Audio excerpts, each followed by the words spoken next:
I went back on this spiritual journey.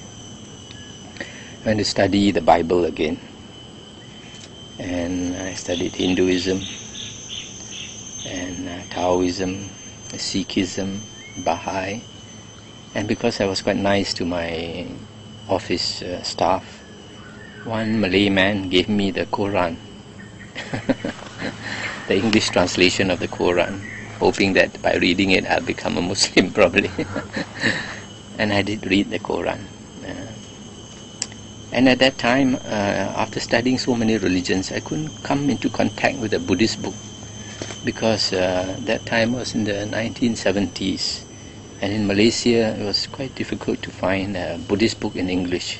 There were many Chinese in Chinese, but not in English. So one day when I went to Kuala Lumpur for a meeting, I passed by this Thai Wat in Petaling Jaya, Jalan Gasing, and it was quite a nice monastery compared with other monasteries, in the sense that they had a big garden, they had plants, not like this, a lot of Chinese temples, they are just all concrete, even the floor is all concreted, it was very hot.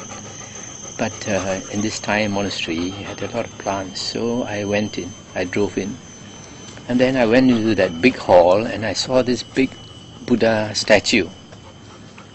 And mentally I spoke to this Buddha statue. I said, if you're supposed to be a holy man, why don't you show me your books? I've been looking all over for your books and I can't find a single book. Then I left.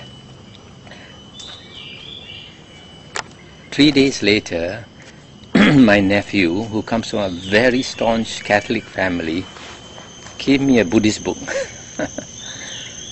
And I read that book. Actually, it was written by Venerable Dhammananda in Kuala Lumpur, Bricksfields Temple, What Buddhists Believe. And I found it to be quite logical. It wasn't extremely impressive. That was the first edition, I think, of the book. But it seemed very logical.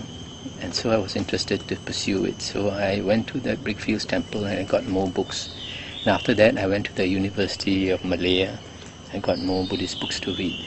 And then I realized that Buddha's teachings is very deep compared to other religions. It doesn't talk about God.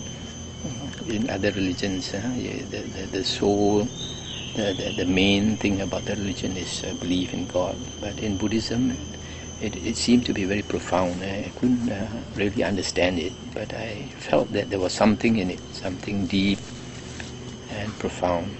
So I studied more and more of the books, and slowly the jigsaw puzzle started to take shape.